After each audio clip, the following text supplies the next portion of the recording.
आज के vector analysis के लेक्चर नंबर 2 में हम सीखेंगे ग्रेडियंट और डाइवर्जेंस। इनकी डेफिनेशंस देखेंगे, इनके रिजल्ट्स याद करेंगे और इनकी ज्योमेट्रिकल एप्लीकेशन भी देखेंगे। लेकिन ग्रेडियंट डाइवर्जेंस की डेफिनेशन स्टार्ट करने से पहले हम ज़रा डेरिवेटिव्स ऑफ वेक्टर से रिलेटेड कुछ रिजल्ट्स याद रखेंगे।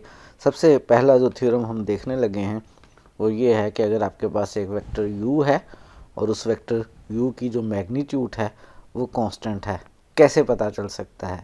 एक तरीका तो ये हो सकता है हम उसकी मैग्नीट्यूड सॉल्व करें और उसकी मैग्नीट्यूड में कोई वेरिएबल ना आए तो हम कहेंगे उसकी मैग्नीट्यूड कांस्टेंट है। एक और तरीका जो ये थ्योरम हमें बता रहा है वो ये है कि मैग्नीट्यूड कांस्टेंट होगी if and only if u का और u के डेरिवेटिव का डॉट प्रोडक्ट ज़ीरो आ गया। वेक्टर u और उसके डेरिवेटिव का डॉट प्रोडक्ट अगर ज़ीरो आ गया तो उसकी मैग्नीट्यूड कांस्टेंट होगी, और अगर मैग्नीट्यूड कांस्टेंट है तो वेक्टर और उसके डेरिवेटिव का डॉट प्रोडक्ट ज़ीरो आएगा। ये इफ़ एंड ओनली इफ़ के साथ रिजल्ट है। एक ऐसी एग्जांपल देख लेते हैं। फ़र्ज़ करें आपके पास वेक्टर है u cos t i plus sine T J. ये एक ऐसा वेक्टर है जिसकी मैग्नीट्यूड कांस्टेंट है। कैसे पता चल रहा है आपको कि इसकी मैग्नीट्यूड कांस्टेंट है? आप इसकी मैग्नीट्यूड सॉल्व कर लें। किसी भी वेक्टर की मैग्नीट्यूड सॉल्व करने का जो तरीका है उसके मुताबिक ये बनेगी cos square T I component का square plus sine square T जो कि j कंपोनेंट का स्क्वायर है और इसका स्क्वायर रूट। और cos square plus sine square आपको मालूम है 1 होता है, 1 का स्क्वायर रूट 1 हो गया, इसकी मैग्नीट्यूड 1 आ गई। इसमें पैरामीटर t इन्वॉल्व नहीं है तो ये कांस्टेंट मैग्नीट्यूड है। तो थ्योरम के अकॉर्डिंगली इसका और इसके डेरिवेटिव का डॉट प्रोडक्ट ज़ीरो आना चाहिए।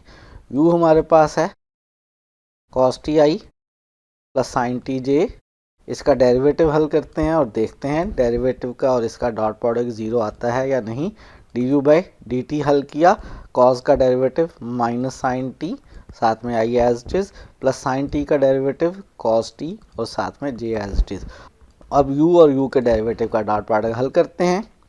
आई कंपोनेंट को आई कंपोनेंट से मल्टीप्लाई करेंगे तो माइनस कॉस टी और साइन टी, और प्लस जब j कंपोनेंट को j कंपोनेंट से मल्टीप्लाई करेंगे तो साइन टी और कॉस टी, और ये कितना आ गया? ये कैंसिल होकर ज़ीरो आ गया। तो आइंदा से याद रहे इस रिज़ल्ट को हम डायरेक्ट इस्तेमाल किया करेंगे कि जब भी आपके पास किसी एक वेक्टर का और उसके डेरिवेटिव का डॉट प्रोडक्ट ज़ीरो है तो उसकी मैग्नीट्यूड कांस्टेंट है, और अगर हमें मालूम है कि मैग्नीट्यूड कांस्टेंट है तो वेक्टर का और उसके डेरिवेटिव का डॉट प्रोडक्ट ज़ीरो होगा। और नेक्स्ट थ्योरम जो हम करने लगे हैं वो हमें वेक्टर की डायरेक्शन के बारे में इंफॉर्मेशन देता है। याद रहे किसी भी वेक्टर में दो चीज़ें होती हैं, एक मैग्नीट्यूड और एक डायरेक्शन। अगर हम कहें कि मेरे पास वेक्टर ए जो है वो कांस्टेंट है तो इसका क्या मतलब होगा भला? इसका मतलब होगा इसकी दोनों चीज़ें कांस्टेंट हैं, इसकी मैग्नीट्यूड भी कांस्टेंट है और इसकी डायरेक्शन भी कांस्टेंट है। ऐसी सूरत में तो इसका डेरिवेटिव हमेशा ज़ीरो हो जाता है।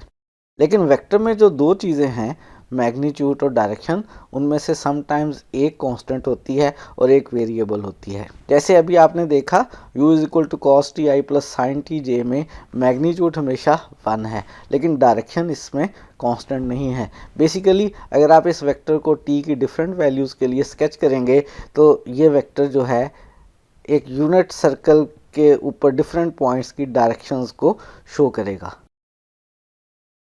इसमें डायरेक्शन हर t की वैल्यू पे चेंज हो रही है लेकिन मैग्नीट्यूड जो है वो हमेशा कांस्टेंट है। इस तरह से कुछ ऐसे वेक्टर्स भी मिल जाते हैं जिनमें डायरेक्शन हमेशा कांस्टेंट हो और मैग्नीट्यूड वेरी कर रही हो, और ऐसे वेक्टर्स के बारे में हमारे पास रिजल्ट है इस थ्योरम में कि एक वेक्टर है कांस्टेंट डायरेक्शन, कि उसकी डायरेक्शन कांस्टेंट होगी, मैग्नीट्यूड कुछ भी हो सकती है।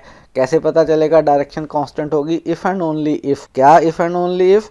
कि जी u का और उसके डेरिवेटिव का क्रॉस प्रोडक्ट ज़ीरो आ जाए। अगर किसी वेक्टर का और उसके डेरिवेटिव का क्रॉस प्रोडक्ट ज़ीरो आ जाए तो उसकी डायरेक्शन कांस्टेंट होगी, और अगर डायरेक्शन कांस्टेंट है तो वेक्टर का और उसके डेरिवेटिव का क्रॉस प्रोडक्ट ज़ीरो होगा। इसकी एग्जांपल भी देख लेते हैं हम।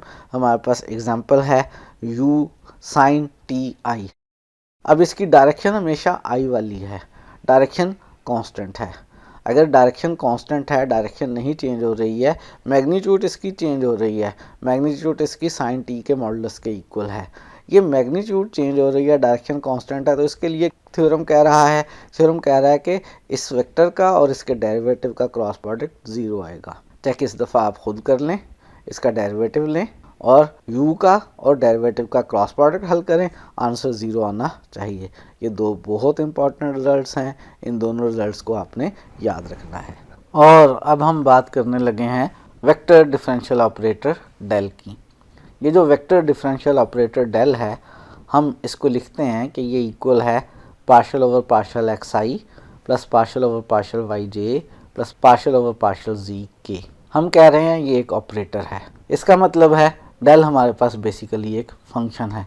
जब भी हम फंक्शन की बात करते हैं तो फंक्शन की कोई डोमेन होती है और फंक्शन की कोई रेंज होती है। ये डेल की डोमेन क्या है, ये किस तरह के एलिमेंट्स पर ऑपरेट होता है। डेल के हमारे पास डिफरेंट फार्मूलाई हैं। डेल हमारे पास जो ऑपरेटर है ये वेक्टर फील्ड्स पर भी ऑपरेट होता है। ये डेल जो हमारे पास ऑपरेटर है ये स्केलर फील्ड्स पर भी ऑपरेट होता है। लेकिन किस तरह से ऑपरेट होता है और कब ये वेक्टर फील्ड्स पर ऑपरेट होता है, कब ये स्केलर फील्ड्स पर ऑपरेट होता है और किस तरह से ऑपरेट होता है, वो अभी हम थोड़ी देर में सीखेंगे। लेकिन पहले ज़रा रेंज की भी बात कर लेते हैं। इसकी रेंज जो है उसमें आंसर जो आते हैं वो हमारे पास वेक्टर्स भी हो सकते हैं और वो आंसर स्केलर भी हो सकते हैं। डिपेंड करता है कि हम डेल को किस तरह से ऑपरेट कर रहे हैं। ये जो हमारे पास ऑपरेटर है डेल, गो के ये एक फंक्शन है और डिफरेंट तरीक़ों से ऑपरेट होता है, लेकिन इसमें जो प्रॉपर्टीज़ हैं वो तकरीबन वेक्टर्स वाली प्रॉपर्टीज़ हैं। इसकी प्रॉपर्टीज़ वेक्टर्स जैसी किस तरह से हैं उसकी डिटेल हम देखेंगे जब डेल डिफरेंट तरीक़ों से ऑपरेट होगा उनके अकॉर्डिंगली। सबसे पहला हम डेल के ऑपरेशन का तरीका देखने लगे हैं और इस तरीके को हम नाम दे रहे हैं ग्रेडियंट।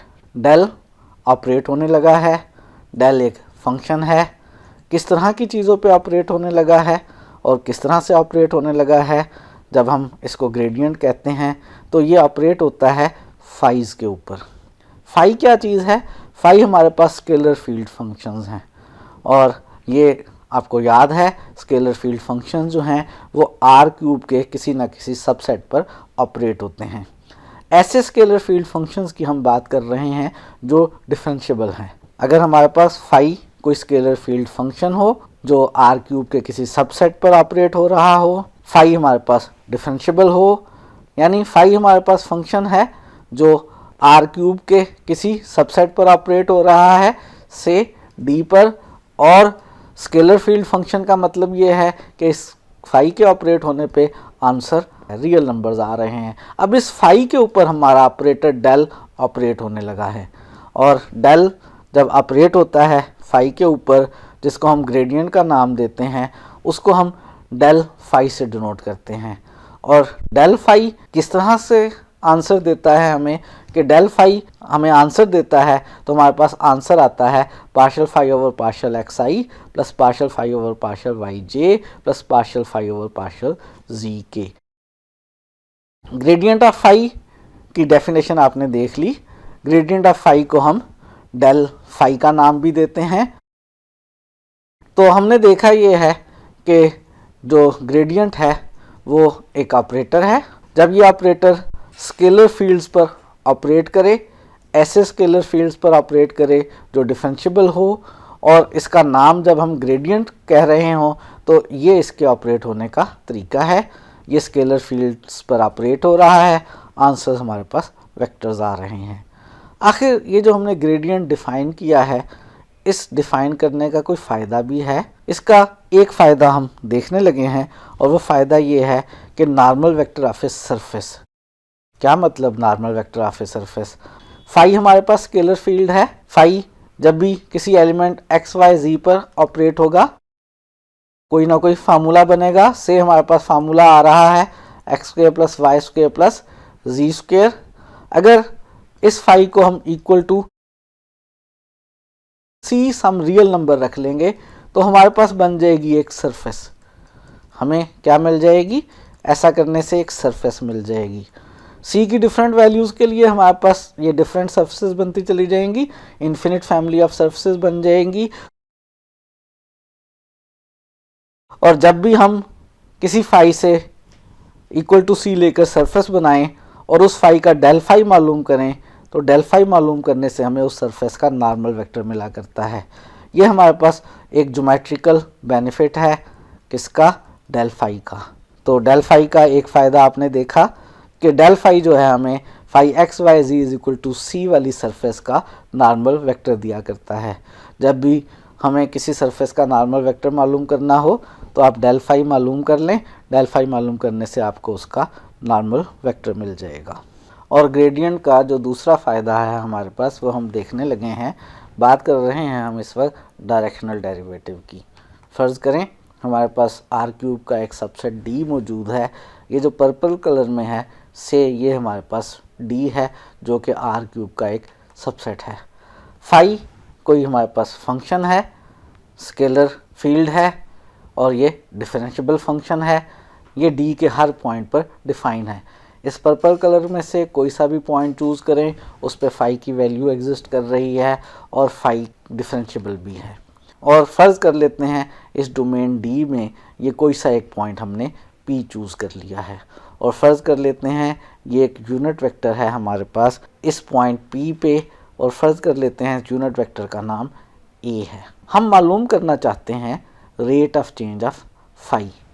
आपको याद होगा अगर फाई मेरे पास फंक्शन है, स्केलर फील्ड फंक्शन, और मैं partial phi over partial X calculate करूं तो ये rate of change of phi है in the direction of X. यानी अगर मैं एक्स की डायरेक्शन में पॉइंट पी से मूव करूं एक्स एक्सिस की डायरेक्शन में, तो फाई की वैल्यूज़ जो चेंज हो रही हैं, तो फाई की वैल्यूज़ के चेंज होने का rate partial phi over partial x है। इसी तरह से partial phi over partial y जो है वो रिप्रेजेंट करता है कि मैं पॉइंट पी से अगर वाई एक्सिस की डायरेक्शन में मूव करूं तो डिफरेंट पॉइंट्स आते जाएंगे, उनके ऊपर मैं फ़ाई कैलकुलेट करूंगा, तो जो फ़ाई का रेट ऑफ चेंज होगा उस सूरत में वो partial phi over partial y होगा। और अगर मैं पॉइंट पी से जी एक्सिस की डायरेक्शन में मूव करूं तो partial phi over partial z होता है rate of change of phi.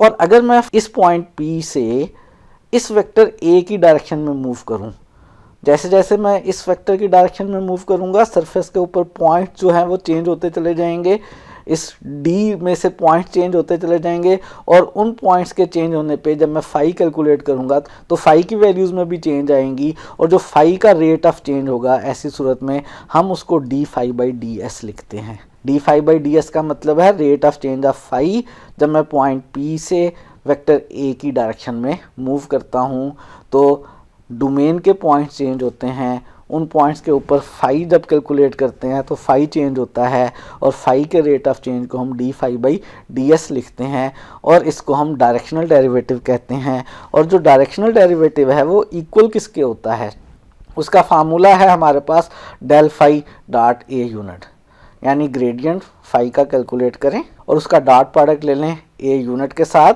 या कह लें ये जो डेल फाई से हमारे पास वेक्टर बन रहा है उस वेक्टर का प्रोजेक्शन ले लें हम ए की डायरेक्शन में, तो हम इसको डायरेक्शनल डेरिवेटिव ऑफ फाई कहते हैं। इसको हम d phi by d s से डिनोट करते हैं। ये डायरेक्शनल डेरिवेटिव ऑफ फाई है in the direction of A. ये फार्मूला कैसे ड्राइव हुआ है उसकी डेरिवेशन में मैं इस वक्त नहीं जा रहा।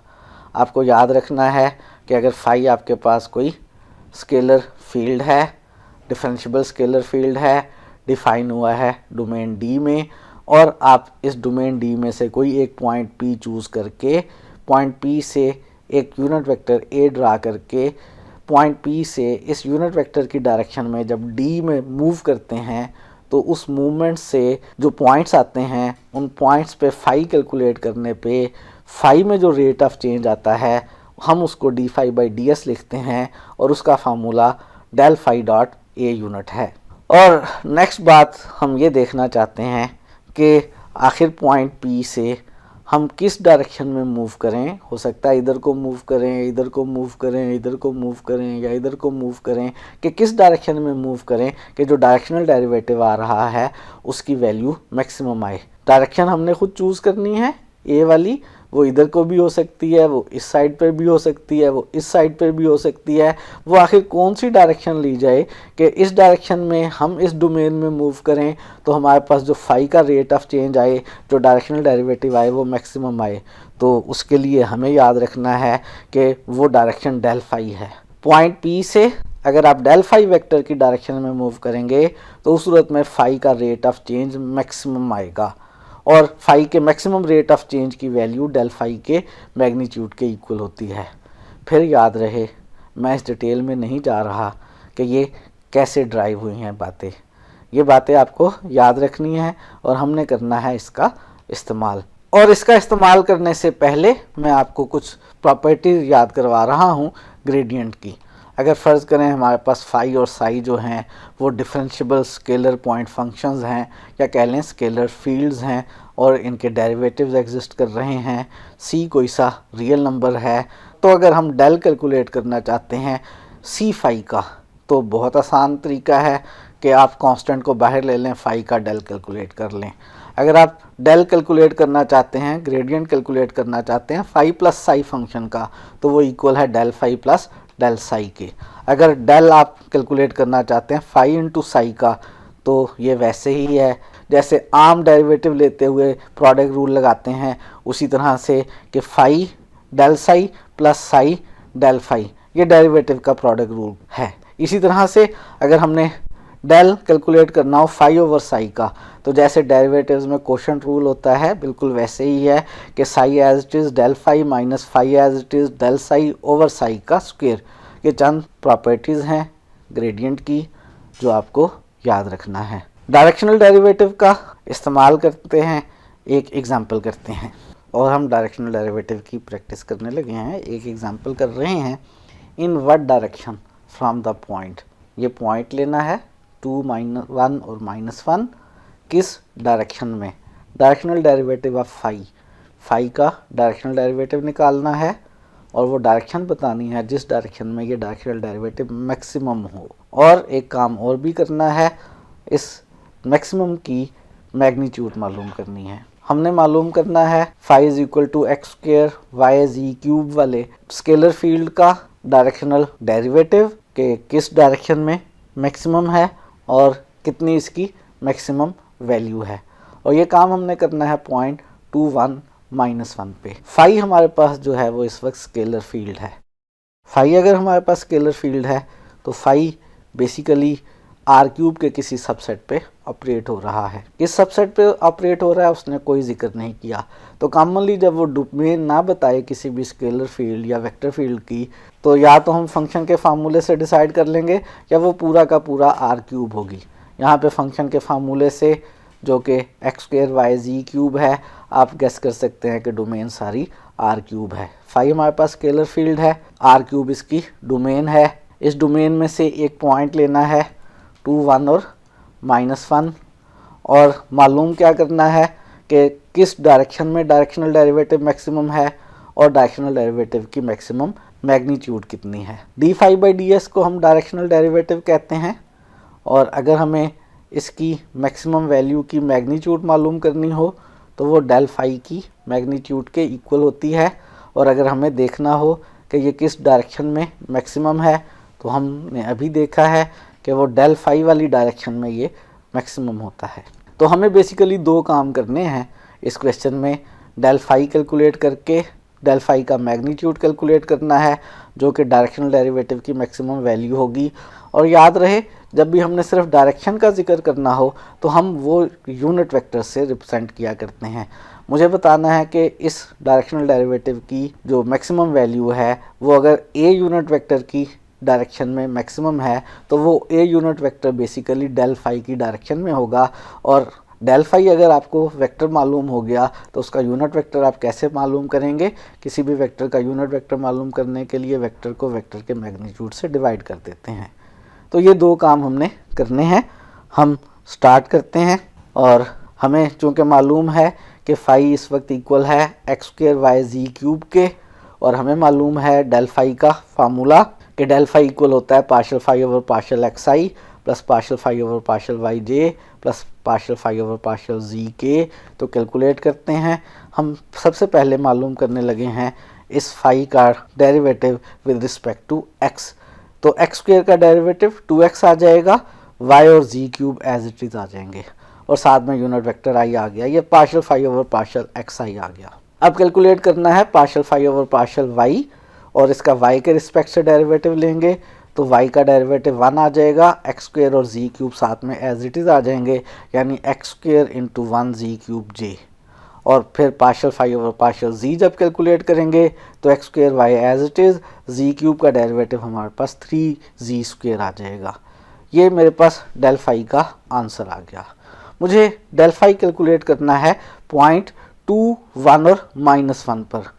तो हम इस डेल फाई को इस पॉइंट पर कैलकुलेट करते हैं, पुट कर लेते हैं इसमें 2, 1 और -1। तो जब हम इसमें 2, 1 और -1 सब्स्टिट्यूट करेंगे तो i कंपोनेंट सिंप्लीफाई करने पे x की जगह 2, y की जगह 1 और z की जगह -1 पुट करने पे -4i बन जाएगा। इस तरह जब j और k वाले कंपोनेंट्स में x, y और z की वैल्यूज़ पुट करेंगे तो हमारे पास -4j प्लस 12k आ जाएगा। ये डेल फाई हमने कैलकुलेट कर लिया। मालूम करनी है डायरेक्शनल डेरिवेटिव की मैक्सिमम वैल्यू, यानी d phi by d s की मैक्सिमम वैल्यू, और वो हुआ करती है किसके इक्वल, डेल फाई के मैग्नीट्यूड के। तो हम इस डेल फाई का मैग्नीट्यूड कैलकुलेट करते हैं। मैग्नीट्यूड वेक्टर का कैलकुलेट करना आता है आपको, X square plus Y square plus Z square का स्क्वेयर रूट। जब इसको ऐड अप करेंगे तो हमारे पास आ जाएगा 176 का स्क्वेयर रूट। और 176 का स्क्वेयर रूट सॉल्व करने के लिए अगर हम इसकी स्मॉल डिवीजन करें तो हम इसको 16 इंटू 11 का स्क्वेयर रूट, यानी 16 का स्क्वेयर रूट सॉल्व करके 4 इंटू 11 का स्क्वेयर रूट लिख सकते हैं। तो 176 का स्क्वेयर रूट बन जाएगा 4 इंटू 11 का स्क्वेयर रूट। ये आ गई है डेल फाई की मैग्नीट्यूड। और डेल फाई की जो मैग्नीट्यूड है वो डायरेक्शनल डेरिवेटिव की मैक्सिमम वैल्यू हुआ करती है। तो magnitude of maximum directional derivative जो है वो 4 इंटू 11 के स्क्वेयर रूट के इक्वल आ गई। दूसरा हमने मालूम करनी है डायरेक्शन, और हमने कहा मैक्सिमम डायरेक्शनल डेरिवेटिव की जो डायरेक्शन है वो डेल फाई वाली होती है। तो मुझे डेल फाई का यूनिट वेक्टर मालूम करना है। उसके लिए अगर मैंने इस यूनिट वेक्टर को ए यूनिट का नाम दे दिया है तो ये del phi over del phi के मैग्नीट्यूड के इक्वल है। डेल फाई हमारे पास -4i -4j प्लस 12k है। इसको डेल फाई के मैग्नीट्यूड यानी 4 इंटू 11 के स्क्वायर रूट से डिवाइड कर लेते हैं। इसको सिंप्लीफाई कर लेते हैं, -4 ओवर 4 इंटू 11 का स्क्वायर रूट लिखेंगे तो वो हमारे पास आ जाएगा -1 ओवर 11 का स्क्वायर रूट। जब -4j ओवर 4 ओवर 11 का स्क्वायर रूट लिखेंगे तो उसमें भी 4 कैंसिल हो जाएगा, 1 ओवर 11 का स्क्वायर रूट j आ जाएगा। और जब हम 12 ओवर 4 इंटू 11 स्क्वायर रूट लिखेंगे तो 4 1 ज़ा 4 और 4 3 ज़ा 12, यानी 3 ओवर 11 का स्क्वायर रूट k आ जाएगा। ये जो a यूनिट वेक्टर आया है यही वो वेक्टर है, यही वो डायरेक्शन है जिस डायरेक्शन में डायरेक्शनल डेरिवेटिव की वैल्यू मैक्सिमम है। a यूनिट की डायरेक्शन वो डायरेक्शन है जिसमें डायरेक्शनल डेरिवेटिव की मैग्नीट्यूड मैक्सिमम है। तो हमने इस फंक्शन फाई के लिए मालूम किया कि डायरेक्शनल डेरिवेटिव की मैक्सिमम वैल्यू कितनी है और ये किस डायरेक्शन में मैक्सिमम है। ग्रेडियंट फाई या डेल फाई का हमने फार्मूला सीखा है, और किसी फंक्शन फाई के लिए, किसी स्केलर फील्ड फाई के लिए डेल फाई कैसे कैलकुलेट करते हैं ये भी हमने सीखा है। एक ख़ास किस्म के फंक्शन के ऊपर डेल फाई कैलकुलेट करके क्या आंसर आएगा वो हम सीखने लगे हैं। डेल फाई का जनरल फार्मूला है partial phi over partial X I plus partial phi over partial Y J plus partial phi over partial Z K. लेकिन एक ख़ास किस्म के फंक्शन पे रिज़ल्ट को हमने ज़ुबानी याद रखना है और उसकी थोड़ी सी प्रैक्टिस करनी है। वो ख़ास किस्म का फंक्शन क्या है देखते हैं। अगर फ़र्ज़ करें आपके पास r जो है किसी मूविंग पार्टिकल की पोजीशन को रिप्रेजेंट कर रहा हो। r जब मूविंग पार्टिकल की पोजीशन को रिप्रेजेंट करता है तो वेक्टर r इक्वल हुआ करता है xi plus Y J plus जी के। ऐसी सूरत में अगर मुझे इस r की मैग्नीट्यूड कैलकुलेट करनी हो तो वो होगी X square plus Y square plus Z square का स्क्वेयर रूट। और अगर इस इक्वेशन का दोनों साइड्स पर स्क्वेयर कर लें तो आर स्क्वेयर इक्वल होगा X square plus Y square plus Z square के। और ये जो R square is equal to X square plus Y square plus Z square है, अगर मैं इसको डिफ्रेंशिएट करूं partially with respect to X, तो लेफ्ट साइड पे पावर रूल से 2r और फिर r का डेरिवेटिव x के रिस्पेक्ट से partial r over partial x बनेगा। राइट साइड पे एक्स स्क्वेयर का डेरिवेटिव 2x, वाई स्क्वेयर और जी स्क्वेयर का 0, क्योंकि मैं x के रिस्पेक्ट से पार्शल डेरिवेटिव ले रहा हूँ। 2 दोनों साइड्स पर कैंसिल कर दें तो partial r over partial x जो है वो हमारे पास इक्वल आ गया x ओवर r के। लेफ्ट साइड वाला r राइट पर जाकर डिवाइड हो जाएगा। तो ऐसी सूरत में याद रहे हमारे पास partial r over partial x की वैल्यू x ओवर r हुआ करती है। इसी तरह से अगर आप partial r over partial y calculate करें तो वो y ओवर r के इक्वल होता है। Partial r over partial z calculate करें तो वो z ओवर r के इक्वल होता है। और मैं एक ख़ास तरह के स्केलर फील्ड फाई के लिए डेल फाई कैलकुलेट करने का फार्मूला लिखने लगा हूँ। अगर स्केलर फील्ड फाई जो है वो सम फंक्शन ऑफ r हो, एफ ऑफ r हो सकता है वो r स्क्वेयर हो सकता है वो log r हो सकता है वो साइन r हो, लेकिन जब भी आपके पास स्केलर फील्ड जो है वो फंक्शन ऑफ r हो तो उसका जब आप ग्रेडियंट, जब आप उसका डेल फाई कैलकुलेट करेंगे तो उसका फार्मूला आपको ज़ुबानी याद रखना है कि del f of r equal है एफ का डेरिवेटिव आर के रिस्पेक्ट से ओवर आर और आर वेक्टर। जब मैं आर लिख रहा हूँ बगैर वेक्टर नोटेशन के तो उसका मतलब आर की मैग्नीट्यूड है। ये फार्मूला है। ये फार्मूला कैसे ड्राइव हुआ है वो सिंपल डेल फाई की डेफिनेशन इस्तेमाल करके कैलकुलेशन करके प्रूफ किया जा सकता है, लेकिन उस प्रूफ को हम इस वक्त नहीं कर रहे हैं, इसकी थोड़ी सी एप्लीकेशन करते हैं। एक एग्ज़ाम्पल है और एवेल्यूएट करना है हमने। पार्ट ए में del r power n evaluate करना है, पार्ट बी में डेल 1 ओवर आर एवेल्यूएट करना है और पार्ट सी में डेल लॉग आर। यहाँ पे जिन फंक्शंस का डेल कैलकुलेट करना है वो फंक्शंस ऑफ आर हैं, यानी हम ये वाला फार्मूला इस्तेमाल कर सकते हैं। पहले केस का सलूशन स्टार्ट करते हैं। इसमें जिस फंक्शन का हमने डेल कैलकुलेट करना है एफ ऑफ आर, वो फंक्शन हमारे पास आर पावर एन है और फार्मूले के अंदर हमें एफ डैश आर की ज़रूरत होगी। आर पावर एन का जब आप एफ डैश आर कैलकुलेट करेंगे तो वो simply n are power N minus 1 आएगा। तो इस रिज़ल्ट का इस्तेमाल करते हुए हम कैलकुलेट करने लगे हैं del r power n, f dash r की जगह ऊपर एन आर एन माइनस 1 लिख लिया, नीचे आर और आर वेक्टर, और r n minus 1 over are, नीचे वाले आर को ऊपर ले जाएंगे तो पावर माइनस हो जाएगी और आर पावर एन माइनस 2 हो जाएगी। एन आर एन माइनस 2 और आर वेक्टर, ये डेल आर एन का आंसर आ गया। अब बी पार्ट सॉल्व करते हैं। बी पार्ट में हमने सॉल्व करना है डेल 1 ओवर आर, यानी इस दफ़ा हमारे पास जो फंक्शन एफ ऑफ आर है वो 1 ओवर आर है, और डेल एफ ऑफ आर के फार्मूले में हमें एफ डैश आर की ज़रूरत है। अगर हम इसका एफ डैश आर कैलकुलेट करें, आर को ऊपर लिख लें, आर पावर माइनस 1 का डेरिवेटिव वो बनेगा माइनस 1 आर पावर माइनस 2 यानी माइनस 1 ओवर आर स्क्वेयर। तो एफ डैश आर हमें पता चल गया, फार्मूला हमें मालूम है, वैल्यूज़ सब्स्टिट्यूट करते हैं और हमारे पास डेल 1 ओवर आर इक्वल आ गया माइनस 1 ओवर आर स्क्वेयर, नीचे आर और are vector. F dash r की जगह हमने यहाँ फार्मूले में माइनस 1 ओवर आर स्क्वेयर लिख लिया। आर स्क्वेयर को नीचे ले आए तो ये हमारे पास माइनस 1 ओवर आर क्यूब और आर वेक्टर, ये हमने डेल कैलकुलेट कर लिया, ग्रेडियंट कैलकुलेट कर लिया 1 ओवर आर का। और पार्ट सी में जब हम डेल लॉग आर का कैलकुलेट करना चाहेंगे तो हमारे पास जो एफ ऑफ आर है वो बेसिकली लॉग आर के इक्वल होगा, और लॉग आर का डेरिवेटिव एफ डैश आर, जी याद करें लॉग आर का डेरिवेटिव बिल्कुल सही कह रहे हैं आप, 1 ओवर आर के इक्वल है, इसका इस्तेमाल करते हैं। और पार्ट सी में डेल लॉग आर में जब हम फार्मूले में ऊपर एफ डैश आर लिखेंगे तो वो 1 ओवर आर, नीचे आर और आर वेक्टर, और इस आर को नीचे लेकर जाएंगे तो 1 ओवर आर स्क्वेयर और आर वेक्टर, ये हमने del log of R calculate कर लिया। इस तरह से आप मज़ीद प्रैक्टिस कर सकते हैं कि जब भी हमने gradient some function of R का कैलकुलेट करना हो तो फार्मूला है F dash R over are और आर वेक्टर। हमने लेक्चर के शुरू में कहा था कि डेल जो है वो एक ऑपरेटर है, partial over partial X I plus partial over partial Y J plus partial over partial Z के इक्वल है। ये ऑपरेट होता है वेक्टर फील्ड्स पे या स्केलर फील्ड्स पे। हमने इसकी स्केलर फील्ड्स के ऊपर एक डेफिनेशन सीखी जिसे हमने ग्रेडियंट का नाम दिया। जब ये वेक्टर फील्ड्स पर ऑपरेट होता है तो ये दो तरह से ऑपरेट होता है। उनमें से एक डेफिनेशन अब हम सीखने लगे हैं, और अब हम सीखने लगे हैं divergence of A vector field. अगर हमारे पास फ़र्ज़ करें एक वेक्टर फील्ड है v(x,y,z), ये ऐसा वेक्टर फील्ड है जो डिफरेंशिएबल वेक्टर फील्ड है या डिफरेंशिएबल वेक्टर पॉइंट फंक्शन है, और ये डिफाइन है R³ के एक सबसेट D के ऊपर।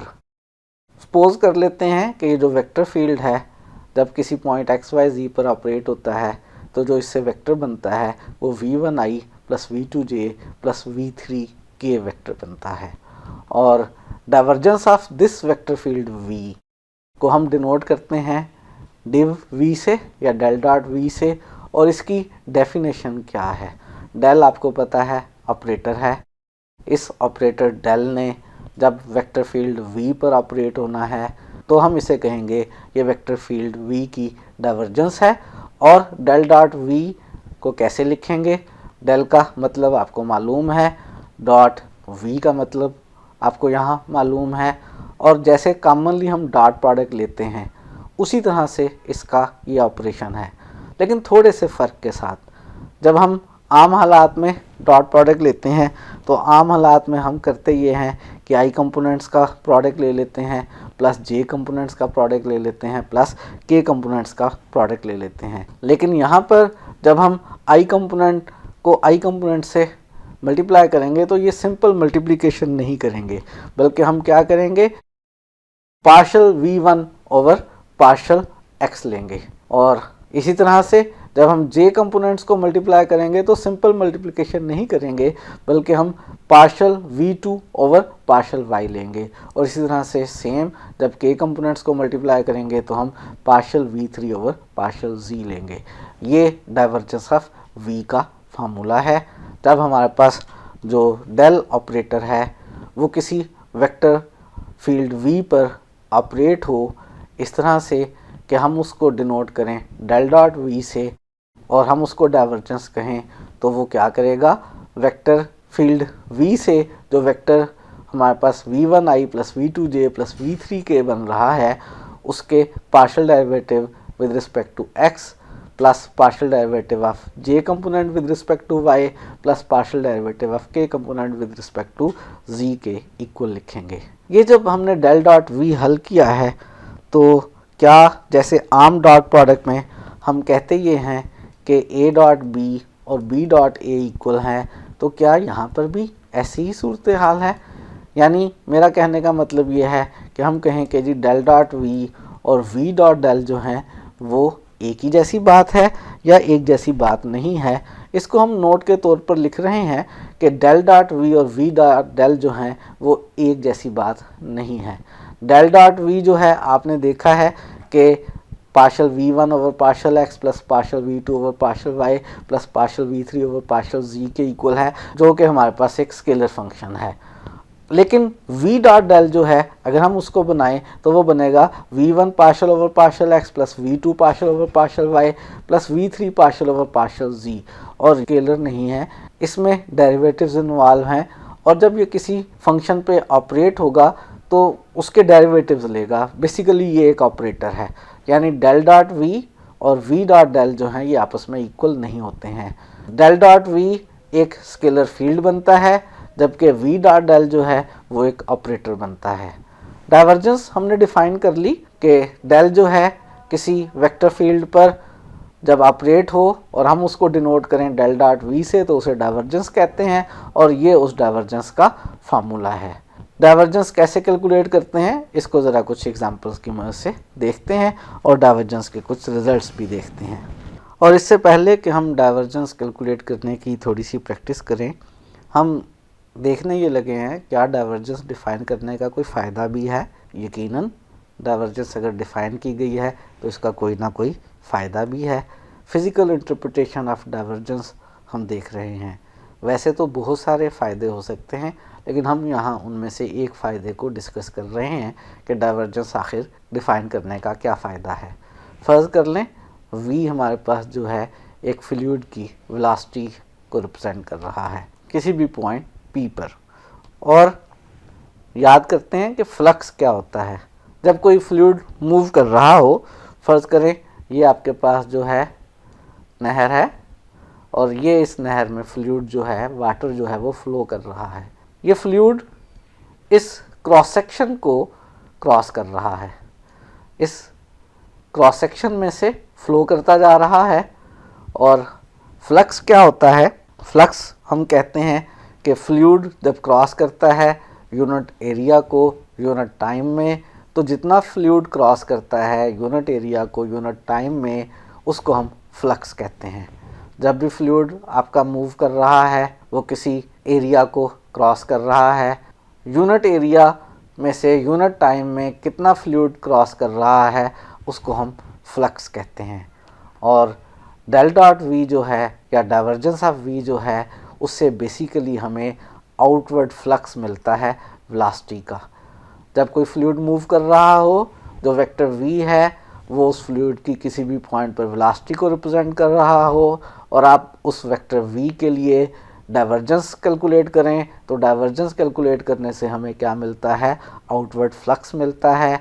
यानी यूनिट एरिया में से यूनिट टाइम में कितना फ्लूइड क्रॉस कर रहा है उसकी अमाउंट मिल जाती है। तो ये फिज़िकल इंटरप्रिटेशन है हमारे पास डाइवर्जेंस की। डाइवर्जेंस की कुछ प्रॉपर्टीज़ हम देखने लगे हैं। फ़र्ज़ करें ए और बी जो हैं वो हमारे पास डिफरेंशिएबल वेक्टर पॉइंट फंक्शंस हैं। वेक्टर पॉइंट फंक्शंस हैं हमारे पास ए और बी, और डिफरेंशिएबल वेक्टर पॉइंट फंक्शंस हैं। और फाई जो है वो डिफरेंशिएबल स्केलर पॉइंट फंक्शन है, या कह लें स्केलर फील्ड है। और आप डाइवर्जेंस कैलकुलेट करना चाहते हैं ए प्लस बी की, यानी del dot A plus B. तो जैसे आम वेक्टर्स में होता है कि डॉट प्रोडक्ट डिस्ट्रीब्यूटिव होता है, तो यहाँ पर भी वही सूरत हाल है कि ये इक्वल होगा del dot A plus del dot B के। इस तरह से अगर आप del dot phi into A calculate करना चाहते हैं, तो जैसे आम प्रोडक्ट रूल होता है, इसी तरह से यहाँ पे phi as it is del dot A plus A as it is dot del phi. तो ये रिज़ल्ट है हमारे पास डेल डॉट फाई ए का। ये कुछ रिज़ल्ट्स हैं डाइवर्जेंस के जो आपको याद रखने हैं। और हम थोड़ी सी प्रैक्टिस करने लगे हैं डाइवर्जेंस को कैलकुलेट करने की। हमें डाइवर्जेंस का बेसिक फार्मूला तो याद है कि अगर vector field v1i plus v2j plus v3k हो और आपने इस वेक्टर फील्ड की डाइवर्जेंस कैलकुलेट करनी हो डेल डॉट v, तो फार्मूला है partial v1 over partial x plus partial v2 over partial y और plus partial v3 over partial z। लेकिन अगर हमारे पास जो वेक्टर फील्ड है वो एक ख़ास शक्ल का हो, यानी वो F of R into vector R shape का हो, जहाँ पे वेक्टर आर क्या है और सिंपल आर क्या है ये आपको मालूम है। ज़रा याद कर लेते हैं कि अगर आपके पास जो आर है वो x I plus Y J plus जी के हो, जो पॉइंट की पोजीशन को रिप्रेजेंट कर रहा हो, और हमारे पास जो है आर की मैग्नीट्यूड मालूम है, आर का स्क्वायर किसके इक्वल है ये मालूम है, हमने आर के पार्शियल डेरिवेटिव्स याद रखे हुए हैं with respect to X Y और जी।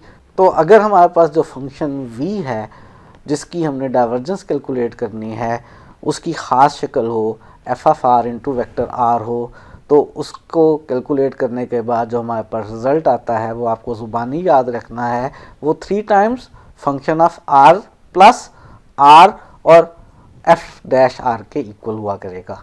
ये रिज़ल्ट आपको ज़ुबानी याद रखना है कि अगर आप एक ख़ास वेक्टर फील्ड v जो कि इक्वल हो F of R into R vector के, और आपको उसकी डाइवर्जेंस कैलकुलेट करनी हो, तो वो इक्वल है 3 times F of R plus R और एफ डैश आर के। इस फार्मूले की थोड़ी सी हम प्रैक्टिस कर रहे हैं। हमारे पास एग्जांपल है, इस एग्जांपल में एवेल्यूएट करना है हमने डेल डॉट आर एवेल्यूएट करना है, फिर हमने del dot R power n R vector evaluate करना है, और डेल डॉट आर और del of 1 over R power 5 को एवेल्यूएट करना है। कैसे एवेल्यूएट करेंगे? पार्ट ए का सॉल्यूशन हम स्टार्ट करते हैं। पार्ट ए में हमने जिस फंक्शन के लिए डेल डॉट सॉल्व करना है, वो फंक्शन जो v है हमारे पास, जो इस वक्त एफ ऑफ आर शेप का है, वो हमारे पास वेक्टर r है। अगर मैं इसको एफ ऑफ आर शेप का कहूँ तो इसमें एफ ऑफ आर जो है वो बेसिकली 1 है, यानी ये मेरे पास 1 इंटू आर शेप का फंक्शन है। और मुझे अगर इस फार्मूले की मदद से इसकी डाइवर्जेंस कैलकुलेट करनी है तो मुझे इस एफ डैश आर की भी ज़रूरत है। और यहाँ पे अगर मेरे पास ये फंक्शन एफ ऑफ आर 1 के इक्वल है तो इसका derivative with respect to R जब कैलकुलेट करेंगे तो वो 0 आएगा।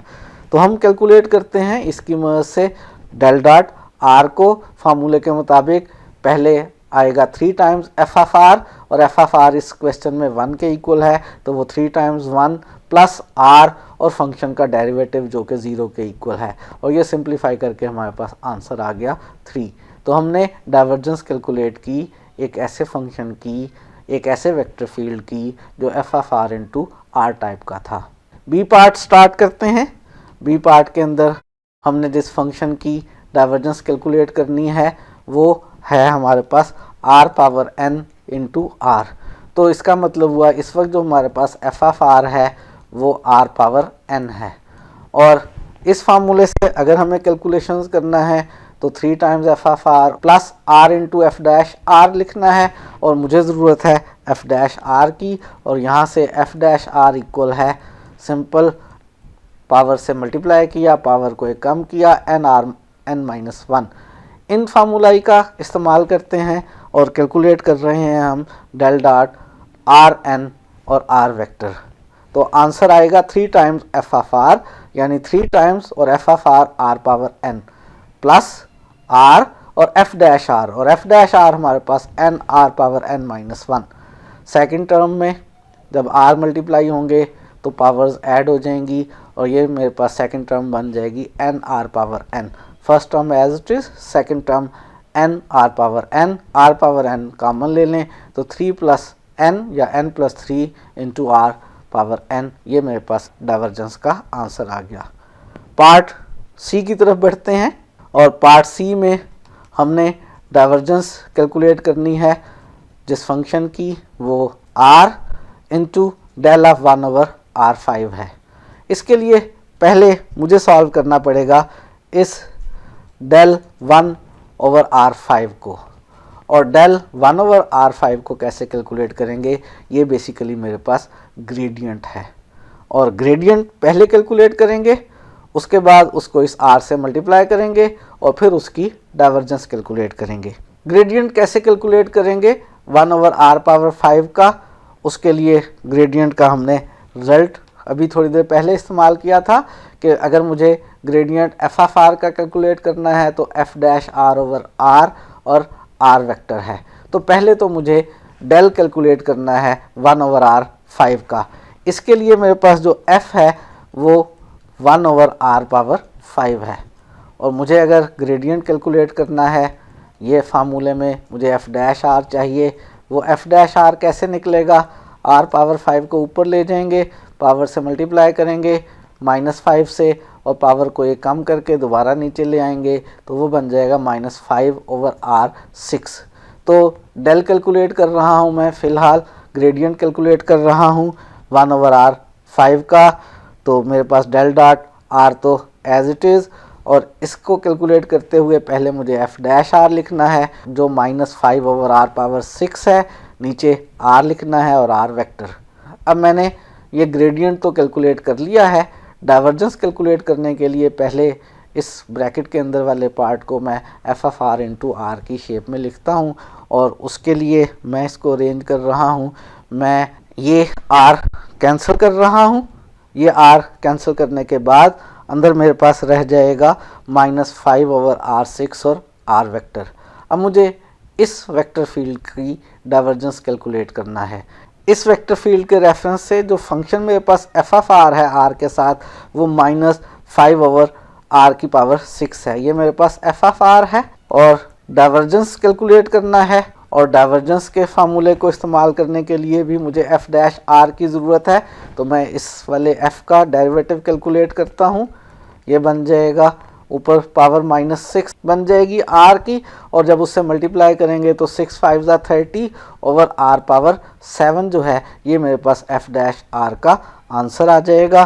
तो कैलकुलेट करने लगे हैं इस एफ डैश आर की मदद से डाइवर्जेंस किसकी, -5r6 और r वेक्टर की।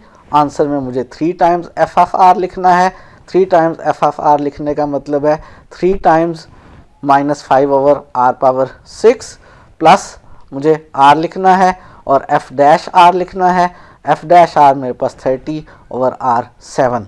ये जो मेरे पास इस वक्त सेकंड टर्म है, इसके अंदर एक r कैंसिल हो जाएगा, नीचे r⁴ रह जाएगी और मेरे पास आ जाएगा पहली term -15/r6, second term 30/r6।